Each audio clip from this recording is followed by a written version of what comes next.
Maria sat down quietly at the edge of her bed, her mind lost in deep thoughts. The only question in her head was how she would cope back home.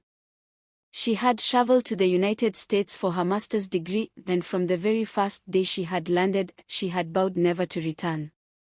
Her dream was to build a life there, secure a good job, and live in a freedom far away from home.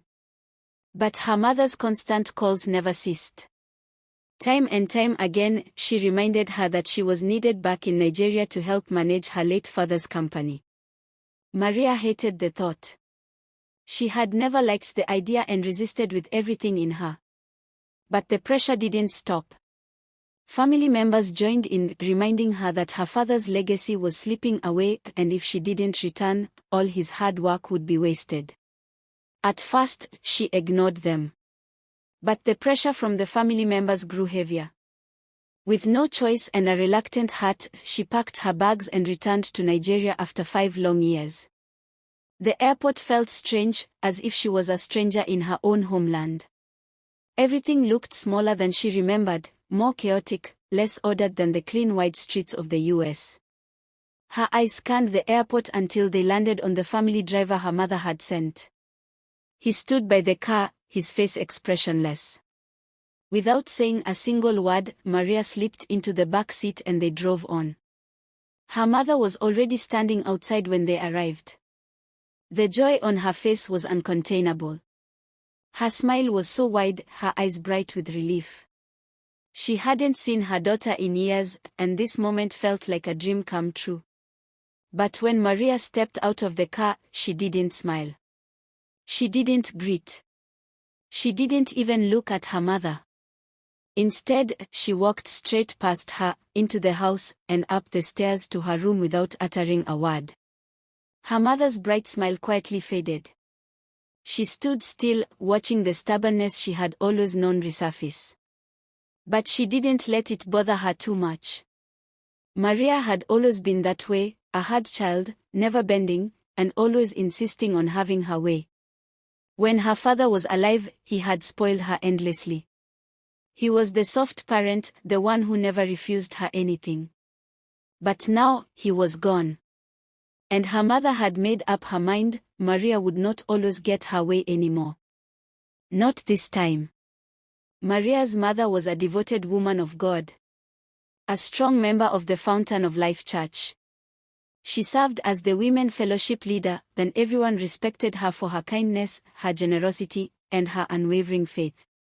People in church often testify of her goodness, how she helped struggling families, how she sponsored children's school fees, and even gave scholarships to members in need. To many, she was an angel. But to Maria, she was strict and unyielding. One Sunday morning, Maria's mother convinced her to come along with her to church. Maria reluctantly agreed, if only to silence her mother's persistence. She dressed in a simple gown and followed her mother to church. The service was lively, filled with dancing, clapping, and fiery preaching. Her mother's face glowed with joy, but Maria's expression was flat. When they returned home that day, Maria's mood had soured even more. "What is wrong with you?" her mother asked. Maria turned, her voice sharp. "My spirit doesn't like that church. Something feels wrong. I don't want to go back there." Her mother chuckled, dismissing her words. "Maria, you've always been dramatic for no reason. You can't just say no to everything. Whether you like it or not, as long as you are under my roof, you will go to church. It's not an option." Her tone was firm. Maria clenched her jaw but didn't argue further. She had learned long ago that when her mother made up her mind, there was no point fighting. She simply followed her whenever they had to go. At first, she tried to resist. She would delay dressing up, hoping her mother would get tired of waiting. But her mother never left without her. She had gone to church before because she was running late, leaving Maria behind, expecting her to drive herself to church. But Maria never showed up. From that day, her mother always made sure they went together and returned together. Until one fateful Wednesday evening. After a midweek church activity, Maria had stayed behind to interact with few friends she made in church. Her mother, tired of waiting, left her, certain Maria would book a ride back home. But by the time Maria walked into the house that night, the sight that greeted her was horrifying. Maria's clothes were torn, her body covered in bruises, her eyes swollen with tears. She looked broken, fragile and destroyed. Her mother's heart nearly skipped. What happened to you? Maria couldn't speak. Her lips trembled, her hands shook violently. But no word came out. Her mother rushed to her side, gripping her shoulders. Talk to me! Who did this to you? Maria's silence broke into a flood of hot, bitter tears. She gasped for air between sobs, finally forcing the words out. I told you never to trust that church. That man you worship so much, he's not who you think he is. He's a rapist. The room fell into a suffocating silence. Her mother stood confused. Her heart pounded as she looked at her daughter, broken and trembling before her. Who are you talking about? Who is a rapist? And why are you in this state? What happened? She asked, her voice shaking with confusion and fear. Tears streamed even more from Maria's swollen eyes. She struggled to speak, her voice trembling, but this time her words came out more shattered and weak. The so-called pastor you think is perfect raped me. Maria's mother froze. It was as if her whole body had turned to stone. How could that be possible?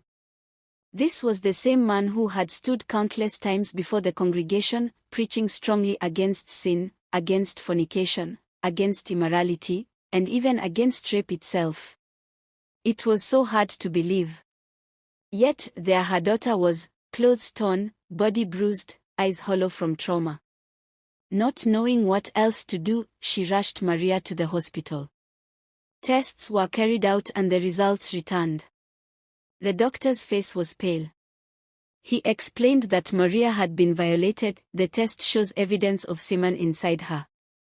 Maria's mother felt as if the ground gave way beneath her feet. She staggered back, gripping the wall for support. Disappointment and disbelief washed over her. It all felt like a nightmare she couldn't wake up from.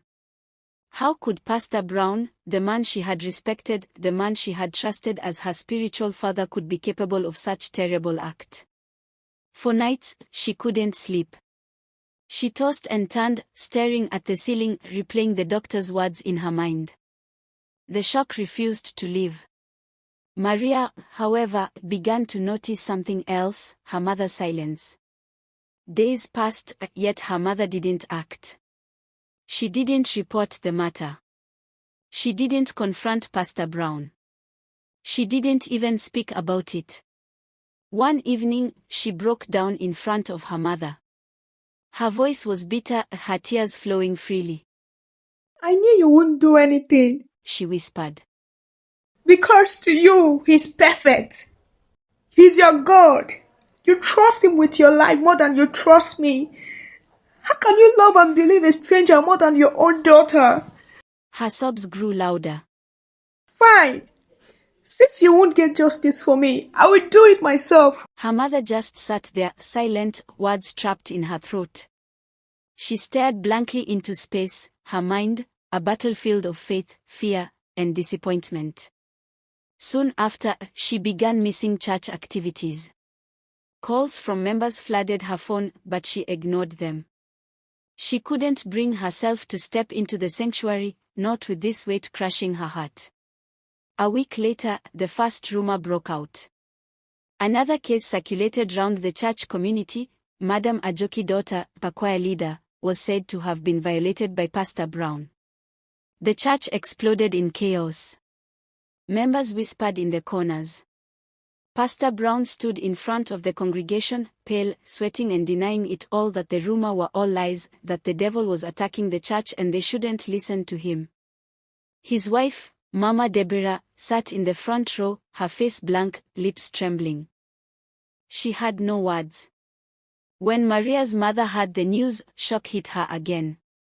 It wasn't just her daughter. Another family had been destroyed too. Her disbelief began to crumble.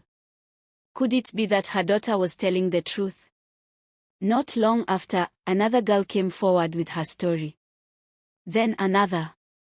By the time the fourth victim came forward, the entire church was on fire. Members could not hide their shock. How could a pastor who preached holiness, repentance, and godliness be guilty of such hidden evil? Maria's mother was furious now. She could not keep quiet anymore. She rose up with boldness she thought she never had. She would fight, not only for Maria but for every voiceless victim who had been silenced in church. Authorities stormed the church. The investigators searched the church, looking for evidence. They checked the CCTV system, but nothing was found. It was later suspected that Pastor Brown had deleted the recordings to cover up his actions. Pastor Brown was arrested and taken in for questioning. He denied the accusations, saying he knew nothing about the rumors. But when forensics tests were carried out, the truth was undeniable. His DNA matched the evidence collected from the victims. Each victim had proof. His words meant nothing now. The evidence spoke louder than anything he could say. The once respected pastor bowed his head. He was detained. His fall from grace had begun. More women stepped forward, voices trembling with years of silence. Some admitted they had been too scared to speak, convinced no one would believe them if they accused a man of God. Now, the truth spilled out like water broken dam. The once glorious church fell apart. Many members stopped coming. Some cursed Pastor Brown and his generation. Others wept in disbelief. The news spread like wildfire. How could a man of God commit such atrocities and cover them with religion? Mama Deborah, his wife, cried every day. She couldn't believe what was happening. Yet, despite her pains, she forced herself to stand before the congregation. She preached, she prayed, she tried to appear strong. But the cracks were obvious. Few members stayed. Some stayed only to mock her. Some stayed because they came for God, not the man who had disgraced the pulpit. Eventually, Mama Deborah decided to go and see her husband in detention. The room was cold. She sat across from him, her face expressionless, disappointment heavy in her eyes. Pastor Brown sat in silence, head bowed. He had faced policemen, investigators, even angry crowds, but nothing pierced his soul like the way his wife now looked at him. Her eyes, once filled with love and respect, now held only betrayal and disgust. He felt naked, not physically, but spiritually and emotionally. The shame was unbearable. The silence in the room was deafening. Then, her voice cut through it, trembling but strong enough to shatter his thoughts. Why did you do it? The word lingered in the air. He swallowed hard, his throat dry. But no answer came. Only silence. Only shame. The silence shattered Mama Deborah. It was worse than denial, worse than anger. His quietness told her everything, or maybe nothing at all. She banged the table hard with both hands, her voice rising. Answer me! She screamed, her voice echoing through the room. But Pastor Brown didn't flinch. He just sat there, his eyes blank, his lips pressed together. Mama Deborah's heart sank. Realizing he wasn't going to speak, she turned away quickly and stormed out of the room. That night, she laid on her bed, crying bitterly. The pillow was wet with tears, her chest tightened. Was this the end of her life, she thought. Her children slept peacefully in the next room, too young to understand the storm raging outside their innocent world. Her mind raced with fear. What would she tell them when they grow up and heard such things about their father? But then, through her pain, something rose inside her. She couldn't give up on her husband. Not now. Not ever. She sat up, wiped her tears with the back of her hand, and whispered to herself. This is not the time to shed tears. This is the time to stand by him. She remembered the vow she had made on the altar on their wedding day, for better, for worse, till death do us apart. She had promised to stand by him, and she wasn't going to break that vow. The next morning, Mama Deborah went to hire one of the best lawyers in town. People laughed at her. Some said she was wasting her time. Others mocked her, saying she was just like her husband. The insults poured like heavy rain, but Mama Deborah stood firm. She had made her choice. She was going to fight for her husband to the very end. A day before the trial, she visited her husband again. She sat across him, but this time, her eyes were different. No longer full of disappointment. No longer full of anger.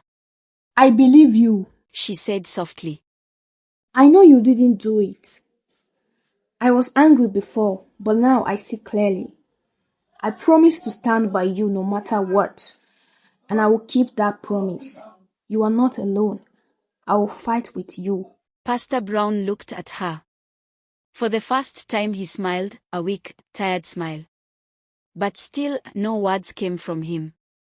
The next day, the courtroom was full. It was packed with church members, strangers, reporters. Everyone wanted to witness the case of the famous Pastor Brown. Pastor Brown stood in the dock, his head slightly bowed. On the other side, the victims sat quietly, their expressions mixed with anger, fear, and determination. The atmosphere was thick with tension. When the judge entered, everyone rose, silence sweeping across the room. The trial began. Pastor Brown's lawyer spoke first. He spoke passionately, trying to defend him. But his words were weak. He had no strong evidence. His statements were like air, light, fragile, carrying no weight. They didn't match the weight of the evidence laid out by the opposing lawyer. DNA results. Testimonies. Medical reports. Everything pointed to Pastor Brown's guilt. It was undeniable. People in courtroom shook their heads with disappointment. Mamas filled the air. Mama Deborah, sitting in front row, clenched her hands tightly. When she saw that the case wasn't going in her husband's favor, hot tears spilled from her eyes. She sobbed quietly, her shoulders trembling. Was this the end of her husband's life? Was this the end of her children's future? Was this the end of her own life? Her sobs filled the silent courtroom. Pastor Brown turned his head silently from the dock, looking at her. His chest ached. He felt like he had failed her. Like he had destroyed everything they once had. He lowered his head again, his mind completely blank. Just as the judge was about to pass his final judgment, a loud voice rang out across the courtroom. Wait! The voice was sharp, commanding, echoing against the courtroom walls. Everyone turned their heads at once. Standing by the doorway was a familiar figure. Many church members recognized him immediately, their eyes widening in shock. It was Derek, the former head of the church's technical team. Maria's mother gasped softly. What was he doing here? Why now? All eyes were on him as he stepped forward. His face was stern, his eyes blazing with determination. My lord, he said firmly, addressing the judge. I have evidence. Evidence that can help in your judgment. The entire courtroom froze. Whispers broke out like wildfire. The victims turned to look at each other tense. Mama Deborah clutched her chest, hope rising for the first time. Pastor Brown raised his head slowly, his eyes fixed on Derek, confused. The judge's gavel banged. Order! The room fell silent. Bring the evidence forward, the judge commanded. The courtroom buzzed with whispers as everyone leaned toward one another, their heart pounding. What was the evidence, they wondered. Derek, calm and collected, reached into his bag and quietly pulled out a hard drive. The forensic officer walked forward, took it, and under the judge's order, he connected it to the court's project system. The large screen in front of the courtroom flickered, and suddenly, a video came to life. The entire room fell into heavy silence. On the screen was Maria, sitting across from Pastor Brown in his office. He looked serious, a Bible opened on the table before him. Maria suddenly stood up, walking toward him, and tried to touch him. Pastor Brown resisted immediately, pulling back and pushing her away. His body language was clear, stern, disappointed, and disapproving. He looked like a man correcting, not indulging. Maria, frustrated, stormed out angrily. Gasps rose from the audience. The murmurs grew louder. The second clip loaded. Maria appeared again, entering Pastor Brown's office with a smile. Once again, she leaned toward him, this time with more boldness, but Pastor Brown firmly pointed toward the door, signaling her to leave. His hand was sharp, his face strict. He clearly wanted her to leave. Maria folded her arms and stormed out angrily. The courtroom sat in silence, their eyes wide. Then came the third and most shocking video. Maria entered the office again. This time, she didn't smile. She looked determined, even aggressive. She moved closer to Pastor Brown, her mouth moving rapidly as if she was trying to forcefully persuade him, but Pastor Brown stood up angrily, his face burning with anger, his finger pointing strongly to the door as if he was giving her a final warning. His voice wasn't audible, but his lips was clearly shouting, his furious gesture said it all. Maria froze for a moment, her face flashing with embarrassment. Without a word, she stormed out angrily. But then, in the hallway, she suddenly stopped. Her face twisted with rage. In a shocking move, she grabbed the collar of her dress, yanked it apart, and tore it violently. She then dug her nails into her face and arms, scratching so hard that blood welled up on her skin. The courtroom erupted in gasps. Murmurs filled the air as everyone's head turned back and forth, confused and horrified. All eyes shot back to Maria, who sat frozen in her seat, her face pale, her hands trembling. She had never expected this. Her heart raced so fast it felt like it might burst. Pastor Brown, standing in the dock, remembered that day. For the first time in weeks, relief washed over him. He closed his eyes, whispering a prayer under his breath. Maria's mother sat in shock, her hands pressed against her mouth. The truth was undeniable. There was no audio in the footage, but the images spoke louder than any words. The judge turned slowly toward Maria, his eyes sharp. Young lady, you said you were raped, but the videotapes say otherwise. Maria's lips trembled. No words came out. Even her lawyer was dumbstruck. The courtroom was on fire with murmurs, but the judge's gavel silenced them again. The judge turned to Derek. How did you get the videotapes? Derek gave a smile before speaking. He was once the head of the technical team at Fountain of Life Church before he traveled to United States for his master's degree. His phone was connected to the church CCTV system, and he never disconnected it, even after leaving. He liked to check up on the church whenever he had time. But one day, while going through the system, he noticed a strange girl. He had never seen her before and honestly, at first, he admired her. But when he saw the clips of her forcing herself on Pastor Brown, he was shocked. He couldn't ignore it. He immediately reached out to a friend in church, Williams, then carefully asked about her. That was when Williams narrated everything, that Pastor Brown was being accused of rape. Derek, after seeing those CCTV footage, knew instantly that something wasn't right. Those clips proved that Pastor Brown wasn't guilty of what they accused him of. But he couldn't rush home because of his exams. But he traveled back immediately as soon as he was done. And luckily, he was able to meet up before the final judgment. The courtroom erupted in murmurs and clap. The judge leaned forward.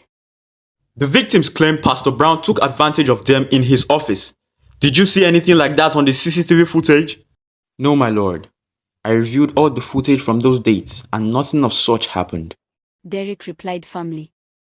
To prove his words, he handed over his phone, where all the CCTV recordings were automatically saved. The forensic officer confirmed the files were untampered. More clips played on the large screen.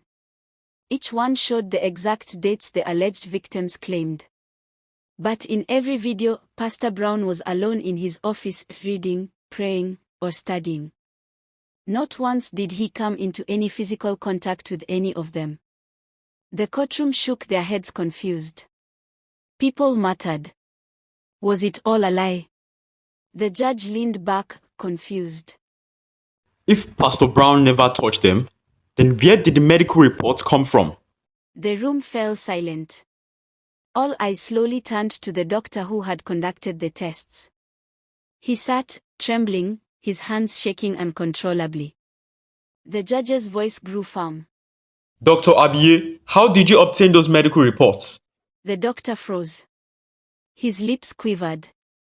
He stuttered, unable to answer. The judge pressed harder. Tell this court the truth. The doctor swallowed hard. He tried to lie, but his voice cracked. After several attempts to lie, his resistance finally broke. What came out of his mouth shocked the entire courtroom. Dr. Abiye's trembling voice broke through, confessing how Maria had bribed him with a staggering sum of money to forge medical report of rape. The entire courtroom gasped in shock. The judge narrowed his eyes and turned sharply to Maria. Is this the truth? He demanded. Maria shifted uncomfortably in the witness box, her hands trembling. She tried to deny it, shaking her head, but the more she spoke, the more her tongue betrayed her. Words slipped out like leaks from a broken vessel. Sweat beaded her forehead. Finally, in tears, she dropped her defenses. The first day she went to the church, she had admired Pastor Brown. She fell for him. When she tried to have her way with him, he resisted and walked her out of his office. The second time, he rejected her again. Maria hated rejection. And she made up her mind that if he rejected her again, she was going to destroy him. She had a secret plan carried out already and was waiting for the third rejection to strike. The third time when she tried having her way with Pastor Brown, he didn't just resist, he shouted at her. He told her he was disappointed in her and she should try to be like her mother. Those words shattered Maria. They broke her into pieces. She was embarrassed and humiliated. And she vowed to carry out her plan. Before the staged rape, she had already approached Dr. Abiye with her plan. He refused at first, knowing it was illegal and could cost him his license, his certificate, everything he had worked for. But the amount she offered was too much to resist. He compromised. He gave in. But for the plan to work, he demanded Pastor Brown's semen to make the results convincing. It was a hard demand. But Maria, cunning and relentless, set her eyes on Vivian, the most trusted domestic staff of Pastor Brown's wife. She had seen her always with Mama Deborah and knew instantly that she was the closest to the family. One evening, she approached Vivian when she stepped outside to throw the trash. She offered her money, lots of it, if she could get her Pastor Brown's semen. At first she resisted, questioning Maria's strange request. But when Maria doubled the money, offering an amount 10 times her monthly salary, temptation conquered her loyalty. Vivian began to watch Pastor Brown and his wife quietly. She often knew their quiet moments because she was the one who cleared their bedroom after the couple's private moments of intimacy. And one night, she finally saw her chance. After Pastor Brown and his wife had shared their marital bond, she went in as usual to tidy up and retrieved a used condom from the bin. She handed it to Maria and in return, she had received her payment in full. Maria rushed the condom to Dr. Abiye, who successfully carried out the forgery. But Maria wasn't satisfied. She needed multiple victims to make her story believable. It would be hard to believe if she was the only victim. So she sought out others.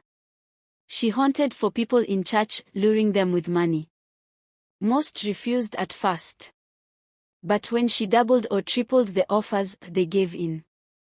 She bribed them to lie, to say they were victims too. Together with the fabricated medical results and doctored reports, she built her case. To erase any trace of innocence, she bribed the new head of technical team at Fountain of Life Church to delete the security footage that could prove Pastor Brown's integrity. By the time Maria's confession ended, the courtroom was in chaos. Murmurs filled the room like thunder. Maria's mother sat frozen in her chair, her face pale, her body trembling. The realization hurt her only daughter had been orchestrating this grand wickedness all along. The money Maria had been demanding from her, claiming it was for projects, had been used to destroy a man of God. Her heart ached with a pain words could not describe.